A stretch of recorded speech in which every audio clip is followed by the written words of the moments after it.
Está começando mais um webinar do Fórum de Reportagem Pamela Howard para a cobertura de crises globais, uma iniciativa do ICFJ, o International Center for Journalists, ou Centro Internacional para Jornalistas, se você preferir, junto com o IJNet, a IJNet, a Rede de Jornalistas Internacionais, que é o braço de conteúdo do ICFJ.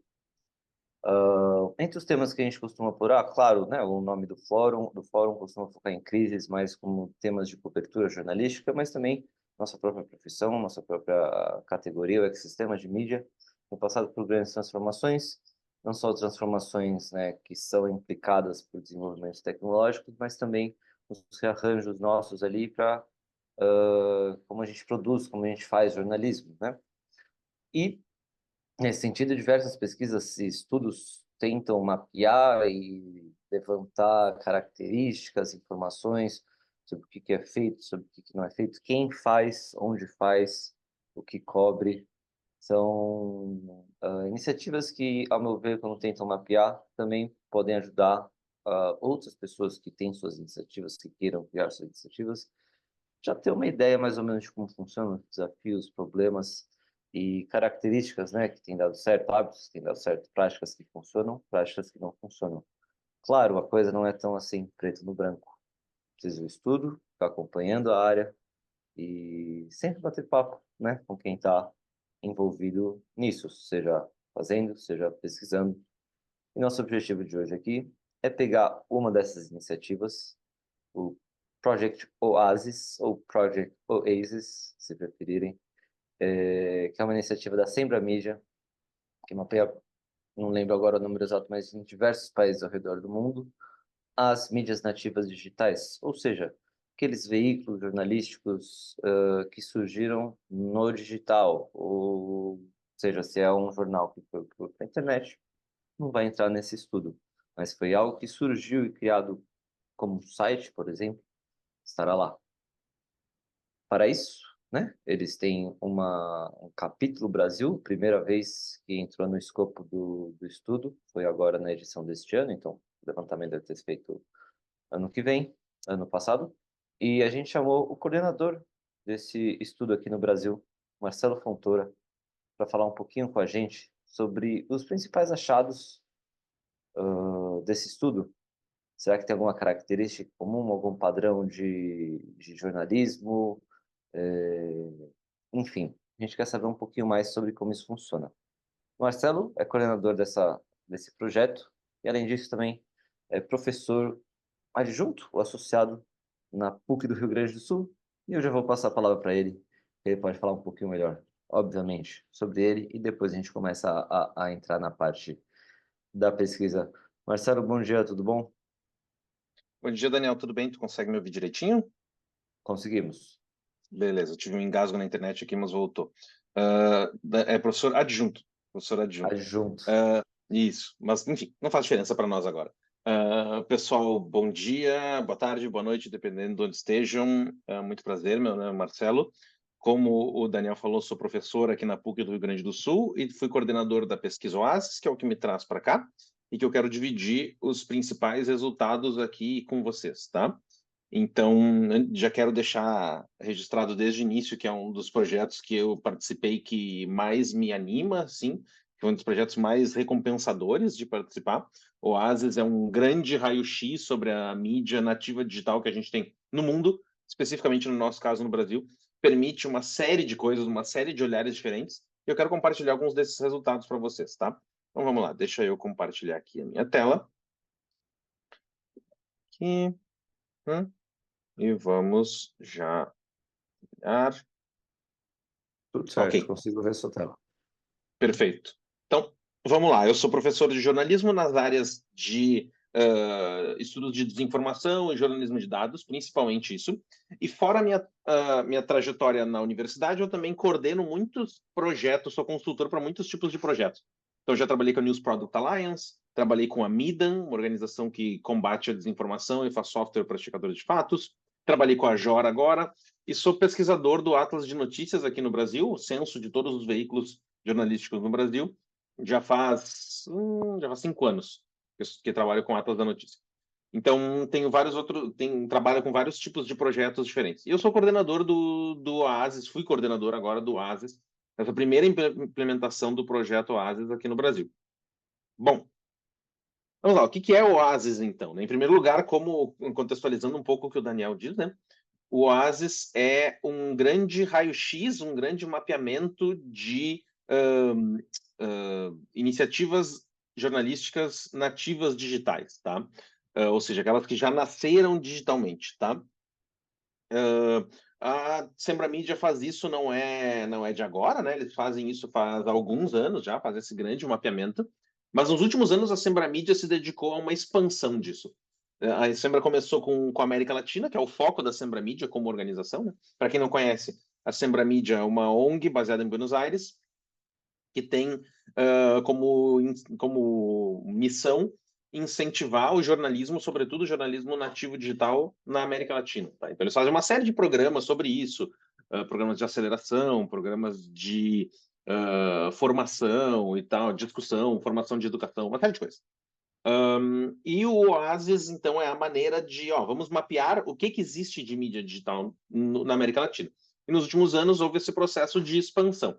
Já havia, então, a expansão do Oasis para a Europa, certo? Já tinha sido feito o projeto Oasis na Europa, já foi feito na América do Norte, certo? Estados Unidos e Canadá. E dentro dessa ideia de expansão, eles queriam fazer no Brasil, porque até ficava estranho falar de América Latina e não falar de Brasil, né? Mas para isso, eles precisaram buscar um parceiro nacional aqui, que no caso foi a AJOR, certo? A AJOR, Associação de Jornalismo Digital, que reúne, então, numa batida bem parecida, os veículos nativos digitais aqui no Brasil. Como a AJOR já tem esse trabalho, né, de representar esses veículos, ela foi chamada. E a AJOR me chamou para coordenar a implementação desse projeto, tá? Então, o que foi, né? Nós reunimos organizações, para entendermos bem o passo a passo, né? Nós reunimos organizações nativas digitais no Brasil, reunimos pesquisadores, certo? Uma equipe de 9 pesquisadores que estão espalhados pelo Brasil inteiro e que entrevistaram essas organizações, tá? Essas organizações responderam uma entrevista ali que variava entre 30 minutos até umas 2 horas, cada uma, um projeto bem intenso, respondendo tudo que é tipo de informação sobre equipe, cobertura, tipo de editorias, redes sociais que usa, financiamento, como é que se financia, como é que foi o último ano fiscal, como é que deve ser o próximo, uma série de informações, ameaças, uma série de informações diferentes, tá? E tudo isso reunido, esses dados todos limpados, padronizados e tudo mais, foi para um diretório global que reúne todos os veículos pesquisados, informações sobre todos esses veículos pesquisados, mais do Brasil, mais os outros, né, das outras regiões. Que eu vou mostrar depois, assim que eu terminar a apresentação aqui, tá? Então, no caso do Marcelo, Brasil, Oi, por favor. posso já fazer uma interrupção aqui? Não, por favor. Eu fiquei numa dúvida só, né, em relação a essas organizações que vocês chamaram para entrevistar. Como é que vocês chegaram a ela? Foi a partir, de repente, de associados da JOR ou do Uhum, Atlas, né, uhum, dos exércitos de notícia aqui no Brasil, ou foi algo paralelo? Como é que foi isso? uhum. Essa é uma ótima pergunta, Daniel. O que aconteceu? Nós tínhamos nossa ideia era começar a partir dos associados da JOR, mas não ficar só com eles, tá? Então, essa é uma coisa que eu já quero contextualizar logo de cara. Então essa é uma pesquisa só da JOR. Não, ela excede a JOR. Quando nós fizemos a pesquisa, a JOR tinha 119 associadas, tá? 119. Esse número aumentou, hoje está em 150 e poucas, se não me engano, tá? Mas na época eram 119. E nós queríamos pesquisar até 170 organizações, dentro de questões de disponibilidade deles e tal. Então, o que a gente fez foi, vamos começar com os associados da JOR e vamos adicionar mais organizações, tá? E aí a gente foi atrás dessas outras, tá? Qual que era o nosso critério para colocar essas outras? Era que fossem organizações jornalísticas sérias, né? Fizessem um trabalho jornalístico sério, publicando alguma coisa de conteúdo original, que tivessem uma diversidade geográfica, tá? Então, que tivessem não só nas grandes capitais, mas também em capitais do interior e no interior na medida do possível, né? E claro que fossem nativas digitais. E claro, a organização precisava se dispor a falar com a gente, né? A gente não colocou uma organização que só, essa aqui existe e tá lá. Não, nós conversamos com todas, tá? Por isso que às vezes pode talvez alguém vai olhar o diretório, que de novo vou mostrar depois, e vai dizer, ah, não, tá, mas está faltando tal organização. Não, a gente entende, tem algumas faltando porque não conseguiram conversar com a gente. Ou porque, enfim, tinha uma questão de agenda e tal. Não puderam, enfim, não responderam à pesquisa, não responderam o pesquisador, então não foram incluídos ali. Podem ser incluídas depois, não tem problema.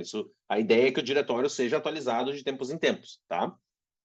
Isso tudo fechou, Daniel, 164, tá?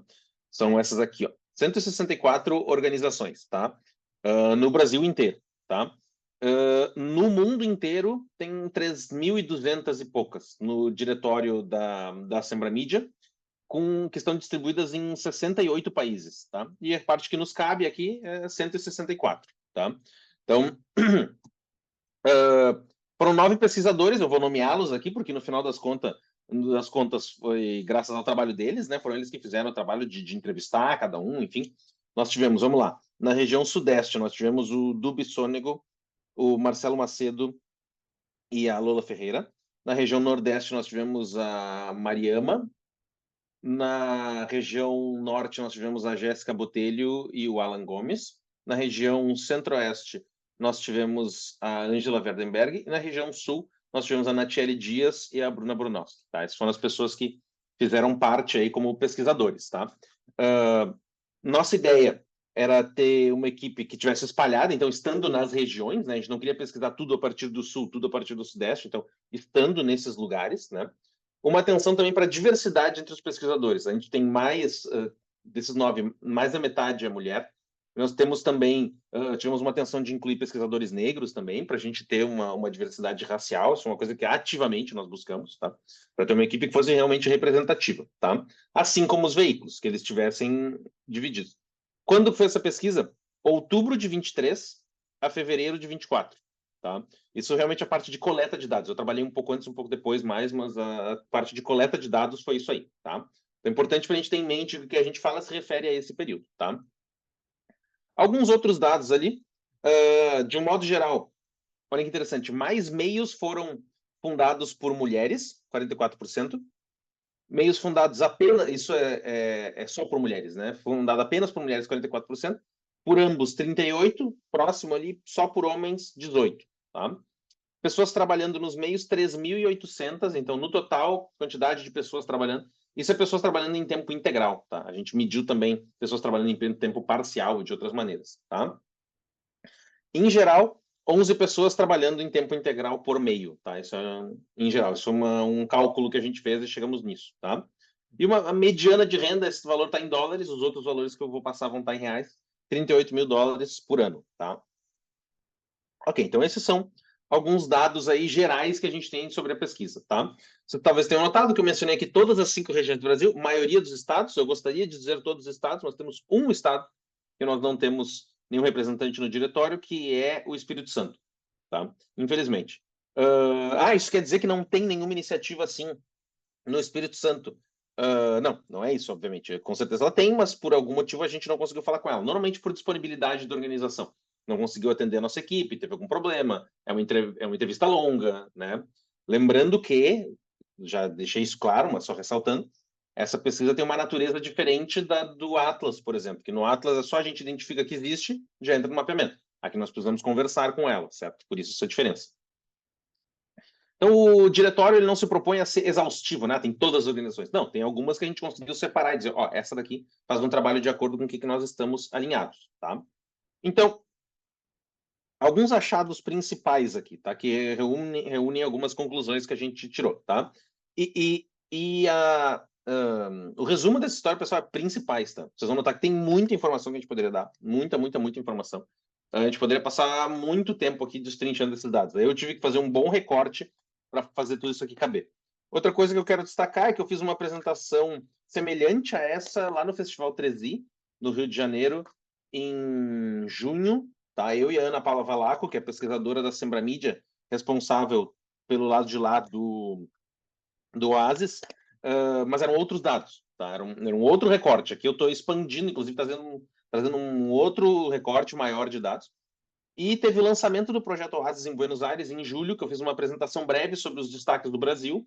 E isso também eram dados muito menores, tá? Um conjunto muito menor de dados. Aqui tem mais coisa, tá? Bom, alguns detalhes aqui. Então, sobre o tamanho da equipe, tá? 97 organizações, tá? Tinham de 0 a 4 pessoas. Então, a gente nota que o tamanho da equipe é principalmente de organizações pequenas, certo? A gente vai ver ali, se for até menos de 10 pessoas, de 0 a 9 pessoas, então é muita gente, tá? Isso é de pessoas que trabalham em full time, tá? Inclusive, nós fizemos um cálculo, que é uma coisa bem comum que se faz, se chama full-time equivalent, né? Por exemplo, eu não tenho ninguém full-time, eu tenho 2 pessoas, as 2 trabalham part-time, cada uma trabalha 20 horas por semana. Bom, então quer dizer que seria a mesma coisa da gente ter uma pessoa full-time, tá? Então a gente junta isso para calcular o que seria justamente o equivalente em full-time, tá? Em tempo integral. E daí nós fazemos um cálculo com isso, tá? Então, nós notamos aí que são principalmente organizações pequenas, tem algumas organizações, inclusive, que não tem nenhuma pessoa trabalhando em tempo integral, certo? Tem só pessoas trabalhando em tempo parcial, por exemplo. Mas vamos notar que tem também algumas grandes, né?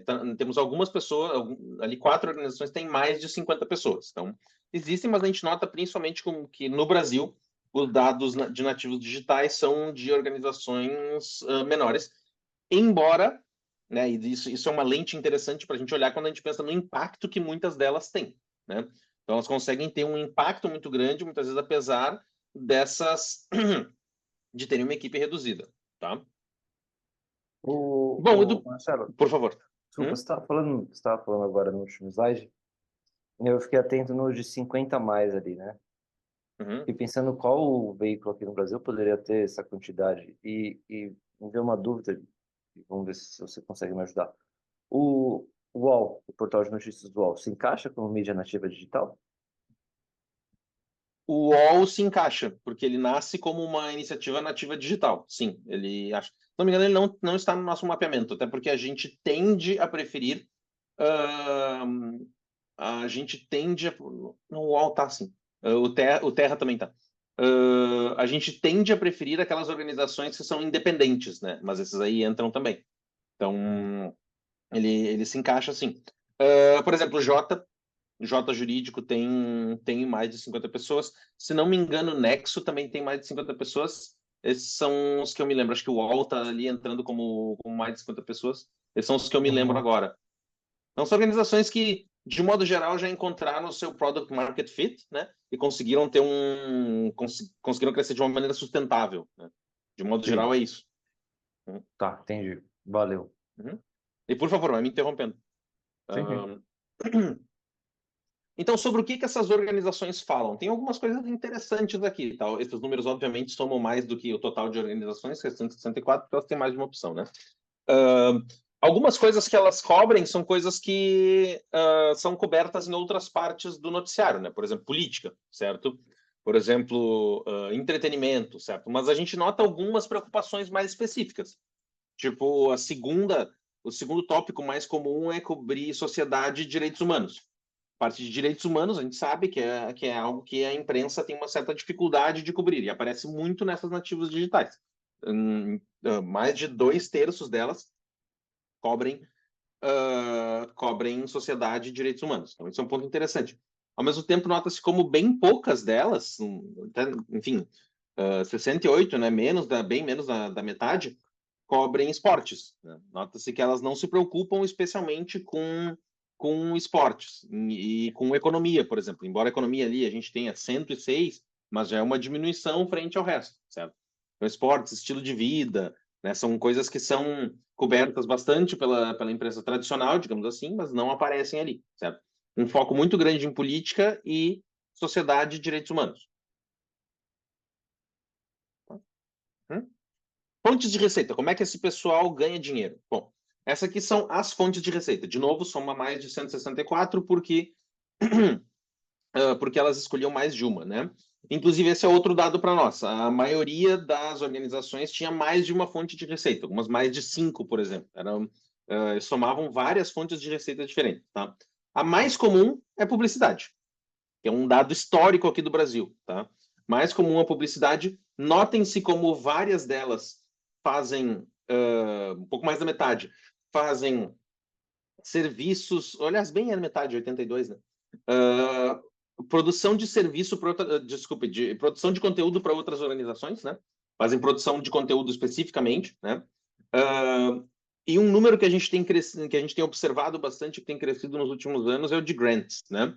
De organizações que usam grants. Então a gente vai ver quase metade aí das organizações usaram de alguma maneira essas grants, são os editais, né? Seja edital de algum edital de governo, ou edital de uma filantropia, por exemplo, ou talvez de uma big tech, como editais de Google, de Facebook, foram editais muito comuns, né, especialmente durante a pandemia, colocaram muito dinheiro na indústria durante a pandemia, né?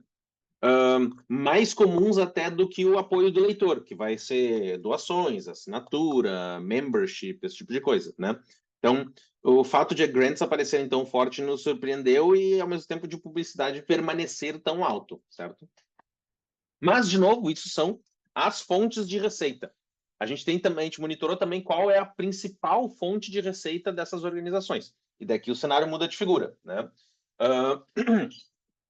Publicidade salta para a primeira, o mais comum. O mais comum para publicidade é que ela seja não é só o meio de receita mais comum, mas também o meio de receita principal para mais organizações. E a gente nota que grants acabou ficando em segundo lugar. Se a gente for comparar no gráfico anterior, né? 76 organizações usam grants, mas para 49 das organizações, grants são a principal forma, né? Então, das organizações que usam grants, a maior parte tem grants ou subsídios como a principal fonte de renda. Então, dá para ver claramente como a gente tem aí um viés para esse tipo de fonte de receita. E tem muita gente que depende bastante deles, certo? Isso vai nos trazer uma discussão sobre sustentabilidade também. Grants são muito positivas, mas ao mesmo tempo elas geram um problema possível de dependência, né? Uma organização tem que conseguir, com os seus próprios passos, não depender dessas grants, certo? Isso é um problema que a gente vê no nosso mercado, certo? Notem como de reader support, a gente tem ali 66, ali, mais ou menos um terço das organizações, mas quando a gente vai ver a quantidade que tem isso como principal fonte de receita, baixa bastante, né? Ao mesmo tempo, a mesma coisa para serviços de conteúdo, né? Tu vender conteúdo. A gente tem 82 organizações que fazem, mas as que se financiam principalmente com isso cai para 16. São bem menos organizações, certo? Consultoria, a mesma coisa. Algumas fazem, 41, mas só 3 têm isso como principal. Então, essa diferença entre esses dois gráficos nos traz uma boa ideia do que é feito, de onde é que o dinheiro realmente está vindo, certo? Marcelo, Bom, uma coisinha aqui. oi. Primeiro, pessoal, compartilhei no chat aqui o link para quem quiser entrar no diretório do projeto. E lá dá para você destrinchar, né, desde pesquisa mais simples a pesquisa mais avançada. E já na pesquisa mais avançada, eu queria tirar essa dúvida contigo. Por exemplo, se eu for em consultancy, ou melhor, se eu for lá no site, no diretório, e procurar a principal fonte de receita, consultoria, ele me retorna isso? Com esses Sim. 3 veículos que tem como principal fonte de receita a consultoria? Sim, se não me engano, a gente colocou isso ali. Vamos dar uma olhada, se não me engano, tá ali. A gente pode dividir por fontes de receita. Vou conferir se ele vai estar como principais. Tá, tudo bem. Hum? E, bom, e outra coisa que eu queria achar que achei curioso, né? Porque às vezes a questão, talvez agora menos, né? Que parece um pouco mais no mundo, mais próximos de nós, os grants, assim, mas antes a questão era, nossa, como conseguir os grants, como pegar apoio de instituições estrangeiras. E agora a questão já parece se tornar outra, né? Para quem conseguiu os grants anteriormente. Como largar a mão deles e não depender só deles, né? E é uma questão fundamental, me parece. Porque se um dia Sim. a filantropia norte-americana decidir fechar a torneira, né, muita coisa não vai fluir. Esse é um bom ponto que tu está trazendo, Daniel. Acho que tu está correto. Porque para o pessoal entender também, né, foi principalmente durante a pandemia, houve uma liberação muito grande de grants, né? Na verdade, foram duas coisas, né? Durante a pandemia e durante o governo Bolsonaro no Brasil. Porque se identificou, esses grandes organismos identificaram que havia um risco à imprensa, Sim. e liberaram muitos editais diferentes, muitos tipos de projetos para organizações jornalísticas.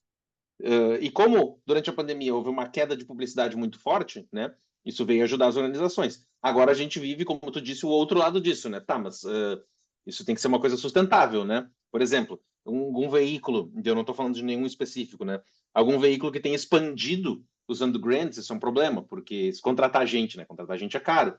Mas se aquele Uhum. dinheiro não vai vir mais, né? Como é que a gente vai fazer? Então, os veículos estão buscando alternativas justamente para conseguir crescer de uma maneira mais sustentável, né?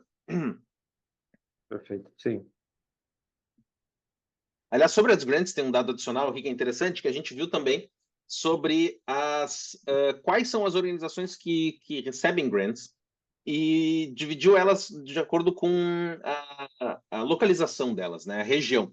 Então, ainda tem uma grande disparidade nisso, né? Se a gente for olhar, mais de 50%, a maioria, assim como a gente pode ver, das organizações que recebem grants, que relataram, né, doações como fonte de receita, estão no Sudeste, certo? Sudeste é a região mais rica, região com mais gente e tal. Claro que é natural esperar algum tipo de concentração maior no Sudeste, por essa questão de dinheiro e de pessoas, claro, mas ao mesmo tempo a gente tem uma grande concentração no Sudeste. Outras áreas bem menos, né? Nordeste em segundo, Sul e Norte alguma coisa. Nota-se também que a gente não tem nenhuma organização cuja sede é no Centro-Oeste e que recebeu grants. Então aí a gente tem um dado interessante, a região onde tem Brasília, né, uma região onde tem uma alta concentração de veículos que falam de política, mas a gente não tem organizações que recebem grants lá, se financiam de alguma outra maneira, certo? Bom, sobre a receita aqui, isso é uma coisa que a gente dividiu sobre a receita mediana, esses valores estão em reais, tá? Receita mediana de acordo com a forma de registro delas, né? Daí nós tínhamos 4 opções. Organizações com fins lucrativos, tem fins lucrativos, modelo híbrido, né? Ou seja, uma organização que tem uma parte lucrativa e uma parte sem fins lucrativos, né?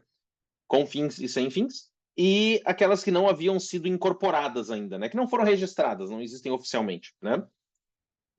Surpreendentemente, a gente nota como as organizações sem fins lucrativos tiveram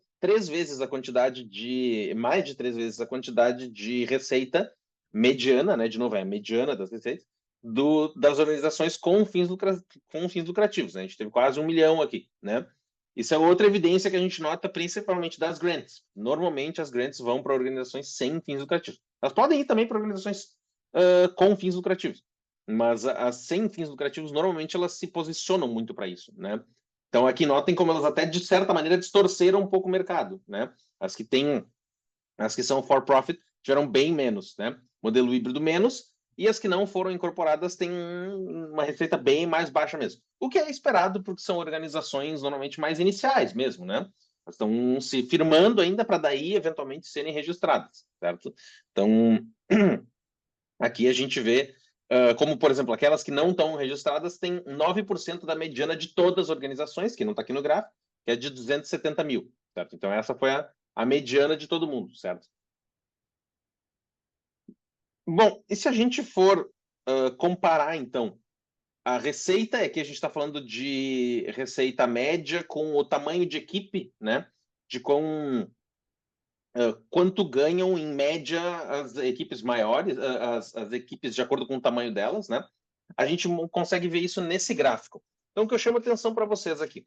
A gente tem, como era de se esperar, uma expansão a partir de quanto maior é uma equipe, mais receita ela gera, certo? Uma coisa gera a outra, né? Mais equipe permite mais receita eu consigo mais equipe. Então, como era de se esperar, a gente vê essa curva ascendente nesse sentido.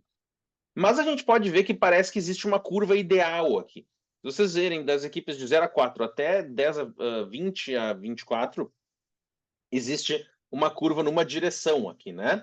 Mas quando a gente passa de 20 para 25, 29, depois ali 30, 34, 35, 39, a nossa curva muda. Parece que tem uma certa perda de eficiência aqui, né?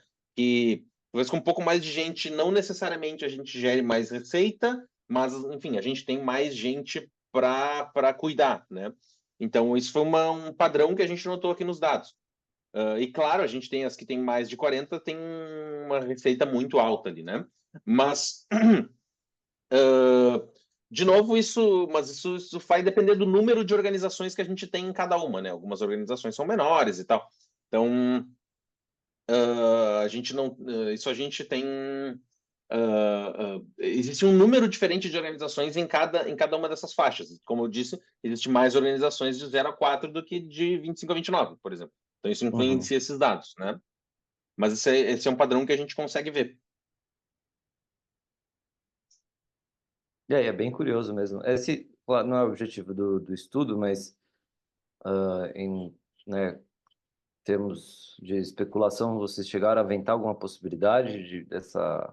Por que que tem essa queda? Não chegamos, tá? A gente não fez isso de uma maneira sistematizada. O que se pensa muito é na questão da sustentabilidade, no sentido de quais são os melhores investimentos que uma equipe pode fazer para que o dinheiro venha de uma maneira um pouco mais previsível, né? A gente dá Sim, previsibilidade para a receita, né? E às vezes tem muitas organizações que receberam algum dinheiro de investimento, por exemplo, ou realmente tem uma grant, alguma coisa assim, e que é mais difícil encontrar sustentabilidade, né? Eles gastam dinheiro, contratam gente e não e acaba difícil gerar isso de uma maneira sustentável, né? Pode ser isso, de novo, não estou falando de nenhuma organização sim, sim, sim. específica, né? Uhum. Só especulando aqui Claro, as normalmente é hipóteses. isso. Uhum. Entendi, No, faz no, no sentido. caso, no caso global, por exemplo, para dar dois exemplos, né? A gente teve duas organizações que caíram muito nesse problema, que foi o BuzzFeed e a Vice, né? Que foram veículos que eram muito conhecidos, produziam muito conteúdo. No caso do BuzzFeed, tinham também a parte de BuzzFeed News, que gerava reportagens investigativas muito legais e tal. E que hoje estão passando por situações seríssimas, né, por vários problemas, pela questão de terem crescido muito rápido. Né? Eles receberam muito dinheiro de investimento e não conseguiram dar conta, né, de crescer com as suas próprias pernas. Depois, quando tem que pagar de novo esses investimentos, eles não conseguem e acabam ou quebrando ou diminuindo muito a força. Né? Então, isso é um É problema na isso, indústria. Né? e assim, essa coisa de crescer mais rápido que a própria perna, né, dar um passo maior que a Uhum, própria perna, não se limita ao jornalismo também, é algo de uhum, empresas em geral. sim. Você acha que Uhum. tem É, a uma gente vê em capacidade, tudo que mas é não tem. indústria, né? Uhum, Bueno. beleza. Outra coisa que a gente perguntou para eles foi sobre que tipo de fontes de receita eles gostariam de implementar, certo? Eles responderam tanto fontes de receita quanto estratégias também. E a gente recebeu algumas respostas bem interessantes, tá? Isso aqui já são resultados mais limpos, tá? Eu limpei eles para colocar ideias diferentes juntas, tá? Ideias similares juntas, tá? Então, olha que interessante, mesmo a publicidade é a principal fonte de receita, é a fonte de receita mais comum, é a principal fonte de receita mais comum, e ao mesmo tempo é a resposta mais comum do que as pessoas querem implementar. Então, não só as pessoas querem usar publicidade, mas querem continuar usando publicidade. Então, seja na forma de patrocínios ou branded content e tal, ou mesmo mais embaixo a gente tem contratar equipe comercial, né? Então especificamente Ok. dessa maneira, né? Notem como a gente tem também um crescimento de tentar novos projetos, novos produtos, novos formatos de conteúdo, certo? Então realmente dentro dessa ideia de produto, algumas organizações querem investir e juntos outras formas de receita que são bem conhecidas nossas, né? A receita de audiência e as grants que a gente vem falando. Então, os veículos estão prestando atenção principalmente nisso, certo? Serviços e cursos, que são outras fontes de receita que são muito faladas hoje em dia, né? Dar cursos e prestar serviços são comuns, mas nem tanto, né? Já não aparecem mais tão comumente ali, tá? Então, ao mesmo tempo, a diversidade tanto de respostas, né, mostra que alguns entrevistados eles não tinham tanta clareza do que eles queriam, eles só entendem que tá, eles querem alguma coisa nova, né? Querem alguma estratégia nova, mas não sabem exatamente o que isso significa, né? Como eu disse no início, a gente também conversou com eles sobre os ameaças que eles sofrem, né? Os problemas que eles sofrem para gerar jornalismo. Tá? E um ponto muito claro que a gente viu é a relação é que sim, existe é muito comum que existam ameaças. E uma coisa que nos surpreendeu é o papel das ameaças, das intimidações legais, né? Aquilo que se fala muito de lawfare, né? Usar processos de maneira a intimidar os jornalistas a não cobrirem alguma coisa, né? Como a gente pode ver, quase metade das organizações foram afetadas por isso, por intimidações legais. E é quase o mesmo número de organizações que sofreu com online harassment, né? com assédio online. Só que notem que o assédio online ele é muito mais forte, né? Ele é muito mais fácil de fazer, né? Sim. Enfim, quaisquer comentários e tal, enfim, são ataques muito mais baratos, qualquer um pode fazer, né? Agora, uma intimidação legal é algo que, enfim, vai te demandar mais recursos de fazer um processo e tal, né?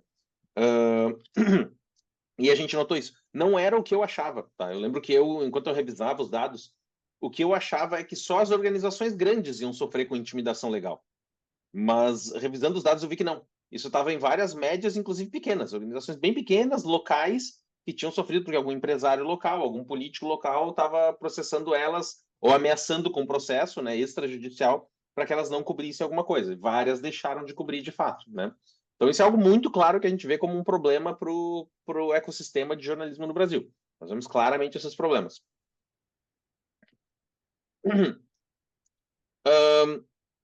Outro ponto interessante que a gente resolveu olhar foi sobre a receita que essas organizações tiveram no ano anterior. Que ano era esse? O ano fiscal anterior, tá?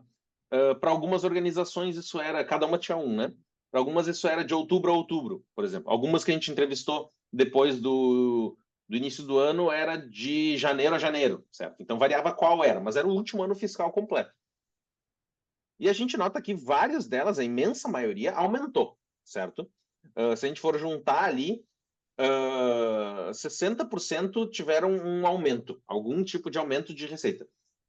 Esse número aqui vai até, não é porcentagem, tá? 60% é o dado geral que a gente calculou, mas o dado geral que é de organizações. Mais de 60 organizações, de novo, de 164, tiveram um aumento de mais de 20% de receita, que é algo bem alto, certo? Comparando esse ano fiscal, o último ano fiscal com o penúltimo ano fiscal, né? Uhum.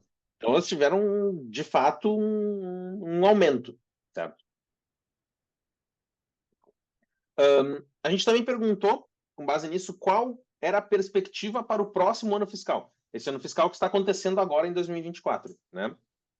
E as respostas também foram bem positivas. De novo, mais de 60% das organizações esperam algum tipo de aumento de receita.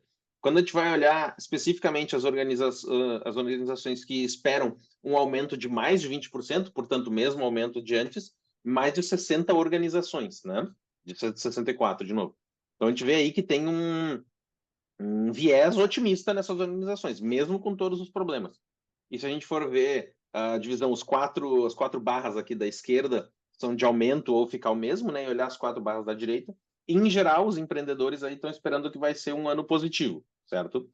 A ver, E, né? e Marcelo, então, vou pegar esse haver aí do que a gente já viu e do que a gente está vendo, né?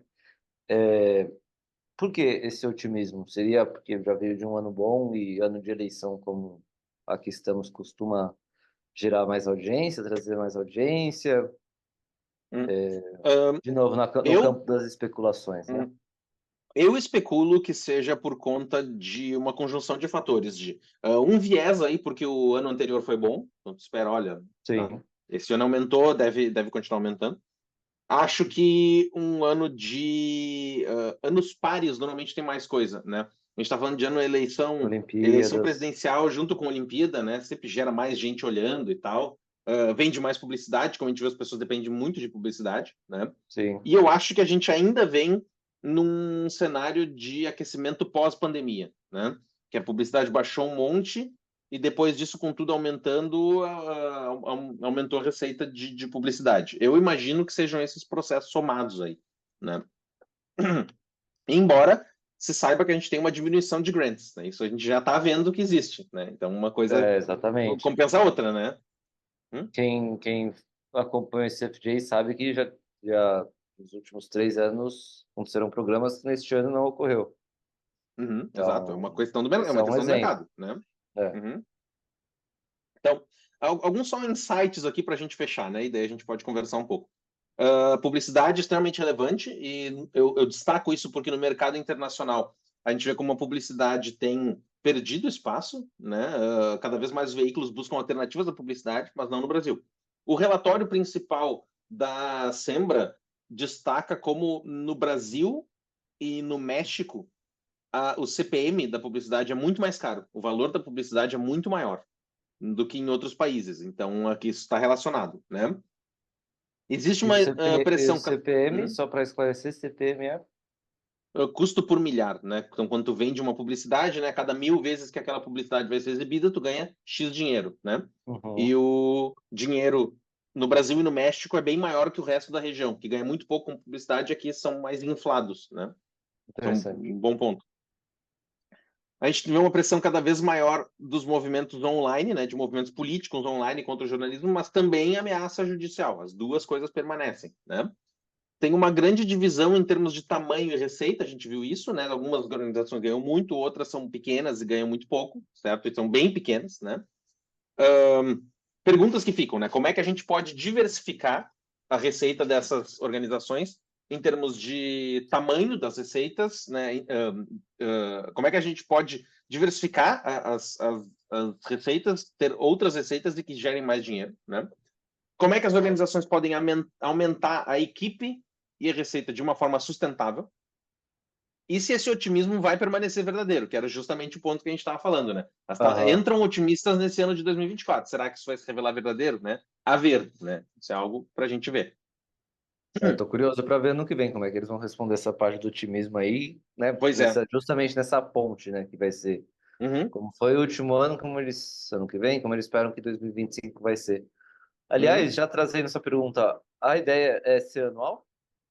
uhum. A ideia é que haja uma atualização de tempos em tempos. Isso ainda não foi definido exatamente qual será essa periodicidade, mas Uhum. mas que haja uma atualização de tempos em tempos, sim. A Sembra Mídia está definindo isso hoje.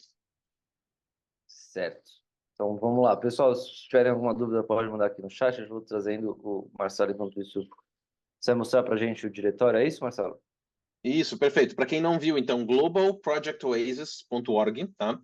Aqui tem todo o mapeamento que existe até agora, tá? A gente tem das Américas, da Europa, e já existem iniciativas para se tratar de África e Ásia, tá? Já está se falando isso, tá? Ah, legal. Aqui tem alguns detalhes gerais sobre quem é que financiou e tudo mais, sobre o mapeamento, e se a gente clicar aqui em Media Directory, vai abrir essa página, onde eu posso explorar tudo, certo? Então, aqui, se eu olhar, por exemplo, a lupa, sei lá,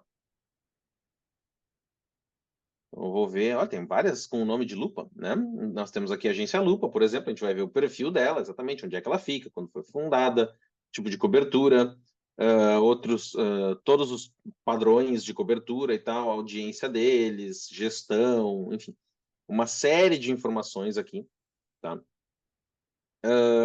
A gente pode olhar só organizações que sejam non-profit no Brasil, só aquelas focadas em ciência. Ó, nós temos todas essas aqui.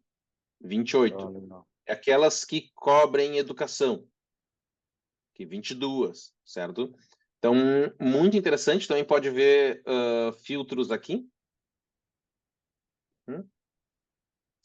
A tua dúvida de antes, ó, tem primary revenue source. Ó. Então, Ah, as que sim. a fonte de receita principal está aqui. Então, nós que tem audience support como receita principal está aqui. É nós, Intercept, Rede Lume. Quero só que elas sejam non-profit. Entendi. Quero só aquelas que, vamos ver, tem pelo menos uma mulher fundadora. 31.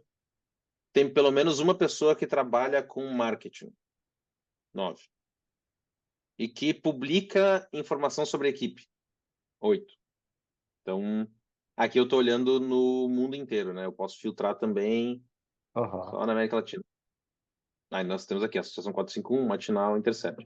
Então, isso aqui para pesquisas e tal, nossa, um tesouro, assim, para a gente olhar uma série de coisas diferentes e filtrando, olhando os perfis de todas elas. Então, eu recomendo bastante que vocês explorem isso aqui, tem muita coisa para ficar olhando, dá para ficar o dia inteiro brincando com isso. E tem também aqui o report. Foi feito um report total aqui, que pode ser baixado aqui. um PDF, ó, 98 páginas, é bem grande, que traz um relatório geral. Isso aqui não vai trazer os dados completos, né? Ele traz um olhar sobre os dados, uma tentativa de interpretação. Certo. Então, vocês podem ver que o índice aqui tem uma série de coisas sobre sustentabilidade, como desenvolver equipes e tal. Não é um relatório específico do Brasil, né? Isso é insights de todas as regiões. E era isso, enfim, eu sei que eu dei bastante informação. É isso que a gente, né, nem foi de cabeça ali nos dados e nesse report. Exatamente. Primeiro que eu queria trazer aqui, para sair aqui, né, das fronteiras brasileiras e pensar, talvez, sem fronteiras. Se, claro, você comandou a parte do Brasil, mas imagino que você teve contato com pesquisadores, coordenadores dos outros Uhum. locais. Mas tem alguma característica, algum padrão assim que salta aos olhos? Que se repete aqui, se repete no Paraguai, se repete no México? Uhum. Algum, se eu não me engano, talvez a parte de mulheres fundadoras dos veículos? Tem alguma coisa Uhum. que te salta aos olhos assim? Dois padrões que eu me lembro disso, tá? Um é a questão da publicidade como fonte de receita. Se a gente for olhar América do Norte, né? Que no caso não é América do Norte exatamente, é Canadá e Estados Unidos, né? Porque México está na América Latina, Sim. como eles colocam. América do Norte e Europa tem um índice bem menor de publicidade, né? Claramente menor. A receita desses outros países, a receita média em Europa e Estados Unidos é bem maior, né? O que era de esperar, são países mais ricos, enfim. E também mas um ponto interessante é a receita de veículos fundados por mulheres. Que assim, se a gente for comparar a receita de veículos fundados só por homens, só por mulheres e por ambos, normalmente os veículos fundados só por homens eles têm mais dinheiro, tá? Eles recebem mais dinheiro. Os veículos fundados só por mulheres recebem menos. Só que se for comparar o Brasil com a Europa, os veículos que são só fundados por mulheres, eles ganham bem mais proporcionalmente do que na Europa, aqui no Brasil. Então, uh, em proporção, um veículo fundado só por mulher ganha muito mais próximo de um veículo fundado só por homem no Brasil do que na Europa. Claro que, se tu for olhar os números brutos, na Europa, eles ganham mais. Sim. Mas os homens ganham muito mais. Né? Então, é um pouco mais igualitário aqui. Então, não sei explicar exatamente por quê, exatamente de onde é que veio isso, né? Mas é um padrão que a gente notou. Então, essas são algumas coisas que a gente nota. As distâncias são menores, né? O gap, Uhum. Exato, o gap é menor, exatamente isso. certo? Bom, pessoal, qualquer coisa, mandei aqui suas dúvidas. Também estava pensando na parte dos híbridos. Os híbridos são, né, para quem conhece aqui no Brasil, talvez a gênero e número, sem cafeteria, as minas são algo híbrido. O que que seria esse híbrido, né? O profit, não profit loop. Ah, se não me engano, a Asmina entra como híbrido, sim, porque eles têm a revista e tem a parte do Instituto Asminas, se não me engano. A Carol Gomes pode me corrigir, mas se não me engano, eles entram como isso, sim. Mas aí, né, é essa a ideia, né? Quando você cria, digamos, sei lá, dois entes, para colocar essa palavra aberta, dois entes parceiros, ou que surgiram da mesma coisa, e um vai para um campo mais a NGO, o terceiro setor, o Uhum, ONG, e o outro fica uhum. focado na parte de produzir conteúdo e reverter em lucro. É, exatamente. O outro tem fins de lucro, né? Vou usar um exemplo que não é da indústria jornalística, mas que ajuda a entender isso, que é a OpenAI, né? A OpenAI funciona Hum, exatamente assim hoje. Ela é uma verdade. ONG, ela é uma fundação, né? Só que daí, com o tempo, os caras perceberam que, tá, peraí, a gente quer também receber um monte de investimento e quer ganhar dinheiro com essa história, né? Quer lucrar, né? Então, por conta disso, eles abriram um braço interno da OpenAI que recebe investimentos e que tem fins de lucro, né? Então, e as duas coisas funcionam juntas, né? Então, seria mais ou menos isso. Tem algumas organizações jornalísticas que fazem isso hoje. Embora, como a gente viu, não é um modelo comum exatamente. Normalmente as organizações vão para um lado ou para o outro, mas algumas tentam combinar isso, né? Até a gente pode olhar aqui. Vamos aproveitar que nós Não, temos um diretório, né? E sim. vamos filtrar aqui as hybrid no Brasil. Quem é que é hybrid no Brasil? Vamos ver. Vou até compartilhar minha tela de novo, né? Aqui. Nonada, é nós, uma, Alma Preta, assim, o Alma Preta, claramente, né? Porque Ah, tem a cobertura deles, tem o Instituto Alma Preta, sim, sim. Eco Nordeste, Baixada Fácil, Fato Novo, Agência Buri. Aqui, não, a Asmina não tá aqui, ó. Então, não. Nós, Mulheres da Periferia, todos esses, então, são híbridos. Tem uma coisa e outra, né? Uhum. Ah, bacana. Perfeito. Minha pergunta foi porque uma das coisas assim dos dados que mais me chamou a atenção que você trouxe foi aquele, né,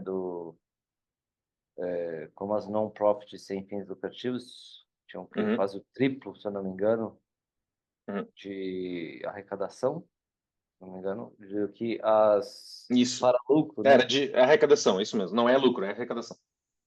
Então, é bem importante dizer, né? A arrecadação. Uhum, Então, enfim, pensando aqui, me faz especular se, justamente por ser a mesma natureza, digamos assim, non-profit acaba sendo mais fácil para essas organizações, especulando aqui, tá, pessoal, conseguirem as verbas, os grants de outros non-profits, né? Ou será que é só uma Sim, coincidência? que as non-profits conseguem se vender mais facilmente para conseguir grants, é isso que tu está dizendo, né? Isso, justamente por sua, Uhum. sua criação, né? Seu objetivo não ser voltado para lucro. Sim, sim, exatamente isso que a gente nota. Inclusive, o que acontece? Uma coisa que motiva muito os financiadores a darem uma grant é a gente ter uma missão, né? É uma missão clara, né? Ter uma missão de quer mudar alguma coisa no mundo específico de tal coisa. E onde a gente vai encontrar isso normalmente nos veículos sem fins lucrativos, né? Claro que os for-profit podem ter também, mas a gente vai ver isso mais claramente nos que não têm fins lucrativos. Eles têm uma missão de gerar, de atingir, mudar aquela situação lá, né? Então eles conseguem se vender melhor, conseguem entrar melhor nos editais, ganham mais dinheiro e fazem isso, né? Então, às vezes podem concorrer a editais até que não são especificamente de jornalismo, né? É, Podem concorrer a editais que são de outras áreas, mas que são interessados, convergem com as áreas deles, né? Por exemplo, se não me engano, o Nonada tem, entre alguns, como eles são muito interessados em cultura, né? Ah, sim, o Nonada, eles fazem uma pesquisa que é um mapeamento dos espaços de cultura de Porto Alegre. Tal. Então, eles conseguem entrar em editais relacionados à cultura. Eles estão falando sobre a cultura em Porto Alegre. E o Nonada, no caso, é híbrido, né? Então, uhum, uma coisa acaba encaixando com a outra, né? entendi. E para próximos passos, aqui a gente já especulou um pouco sobre a periodicidade. Você me disse que o projeto pretende ser atualizado, mas embora não tenha Uhum. ainda uma frequência definida. Isso. Expansões previstas, ou pelo menos dando os primeiros passos no sentido de se realizarem, né, para a África e para a Ásia. E eu vou pegar aqui essa parte da África. Não sei que não é né, do que você está coordenando, mas talvez você tenha alguma informação. Sabe dizer se Moçambique e Angola entrarão nesse novo escopo? Devem entrar, assim, de novo, não sei dizer, né, porque não trabalho com isso, mas são países bem populosos na África, né, são países que têm bastante relevância local lá, né, regional. Então, eu imagino que Uhum, sim. Eu sei que a Sembra Mídia já está num processo de trabalhar com isso, né, de entender como é que seria isso para a África e para outros países. No caso da África, a Sembra Mídia já fez um relatório falando sobre a situação lá, né, que foi o ponto de inflexão, a segunda edição do ponto de inflexão, que trata de África subsaariana, que foram 4 países, não me recordo quais eram os países. Lembro que tinha Nigéria, mas não me recordo dos outros. Então já é algo que a Sembra Mídia tem expertise.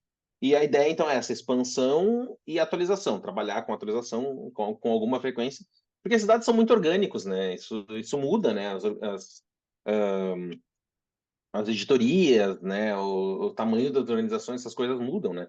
Então a uhum. ideia é tratar a coisa dessa maneira para que continue sendo um diretório que, enfim, as pessoas usam. Então, mas é isso, foi um trabalho muito recompensador, foi muito legal trabalhar com pesquisadores tão bons, a equipe que pesquisou foi maravilhosa, a Sembra Mídia é uma organização muito boa, a Jora é uma organização maravilhosa, trabalhar com eles dessa maneira e poder ter um raio-x, assim, olhar o que está sendo feito no jornalismo no Brasil, de uma maneira que isso possa influenciar políticas públicas e o próprio direcionamento da indústria é uma coisa muito recompensadora, então foi ótimo.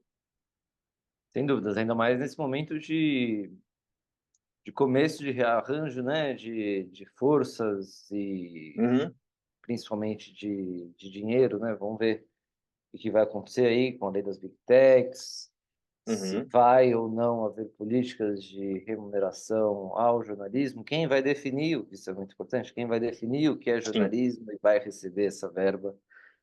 Então, parece que estamos no começo de uma, não quero usar a palavra embate, mas talvez, enfim, seja isso, né? De concentração de forças Uhum, e de rearranjo de forças aí uhum, para esse novo desenho aí que vamos ver o que acontece. sim. Marcelo, para fechar, uma última. Tem alguma coisa Uhum, nessa pesquisa que você acha que faltou? Putz, a gente devia ter feito um questionário sobre isso, ou de repente algum pesquisador, né, que estava lá conversando uhum. com o pessoal da redação, percebeu, nossa, se a gente tivesse feito uma pergunta sobre isso, valeria mais a pena, ou caberia, de repente sobre, não sei, negros, brancos, pardos. Uhum. Esse é um ponto que a gente não pesquisou, mas teria sido interessante. Questões de raça ali, teria sido interessante. Ahn, Questões de raça a gente sempre deve ver com cuidado quando é uma pesquisa global, porque raça significa coisas diferentes em países diferentes, né? A França que o diga, né? Então, pois é, na França que eu digo. Então a gente tem isso Sim. na França, comparar Estados Unidos, por exemplo, Estados Unidos e Brasil. O que que significa ser negro num lugar, ser latino num lugar, ser negro no outro, ser latino no outro, sabe? Então, Aham. adiciona uma camada de complexidade aí. E tem uma outra coisa que a gente, enfim, poderia pôr, mas de novo seria muita complexidade, é a questão da maneira de contratação, né? Ah, um veículo contrata os Uhum. seus jornalistas como CLT, como PJ, né? No Brasil Sim. a gente sabe o que isso significa, né? Mas como é que isso funciona em outros países, né? No Brasil tem uma diferença muito clara, em outros países a diferença não vai ser tão clara. No Brasil isso quer dizer certos direitos, em outros países não, né? Então, isso é uma coisa que seria interessante de olhar, mas ao mesmo tempo a conversa entre os países é difícil, né? Então, enfim, talvez algum outro raio-x algum dia possa identificar esse tipo de coisa. Sim, sim, bem bacana. Tinha pensado por esse lado. Marcelo, tem alguma coisa que não te perguntei que você acha relevante nos contar nesse Então, eu contexto? acho que foram boas perguntas. Espero que o pessoal tenha aproveitado, né? Isso aqui vai ficar gravado e vai para o YouTube depois, né, Daniel? Exatamente, isso. Então, perfeito, tá ótimo, que bom. Te agradeço muito, Daniel, pelo contato. Acho que a gente tem um contato muito bom com o ICFJ aí. Acho que já é o terceiro webinar que eu faço, eu estava me dando conta agora. É Então, acho verdade. que temos uma parceria legal aí. O Alexandre está dizendo valeu ali. Obrigado, Alexandre. Valeu, Alexandre, por nos acompanhar. É... Ah, a Sulacap, Nil. então, legal, tá lá. Uhum, ótimo. Uhum. É, Me lembro dos dados de vocês lá, que bom. é isso aí. Acho que é o terceiro, talvez até quarto webinar. Eu tenho certeza que o Marcelo participa aqui com a gente. Quarto webinar, porque, né, bem lembramos, a gente falava da pandemia, das iniciativas que começaram com a liberação de verbas. Uma delas é este aqui, o fórum, né? Começou lá em 2020 Uhum, para tratar da pandemia. Depois a gente expandiu o escopo, começou a falar do jornalismo da profissão e também da pandemia, porque ela seguiu, né? Como bem sim. sabemos, mais alguns anos. E Marcelo já veio aqui para falar também do Atlas da Notícia, já veio falar também de produtos digitais, webinars bem legais, principalmente esse último de produtos digitais que aconteceu lá em fevereiro, recomendo quem não viu a assistir. E, bom, é isso. Marcelo, muito obrigado por disponibilizar uma horinha aí da sua sexta-feira para falar conosco e dar esse papo bem bacana sobre um projeto que eu acompanho, gosto de ver, de mexer, de fuçar, ver quem faz o que, aonde, como. E espero que esse nosso webinar aqui, ajude outras pessoas que trabalhem, né, em pequenos, Uhum, médios ou grandes veículos nativos digitais, ou também ajude jornalistas que queiram saber quem faz o quê e, de repente, perder pauta, ou até, quem sabe, criar seu próprio projeto. perfeito. Amém. Né? Amém. Fechou? Muito obrigado, Daniel. Valeu. Valeu, Marcelo. Obrigado, pessoal. Até mais. Nos vemos. Bom final de semana. Tchau, tchau, gente.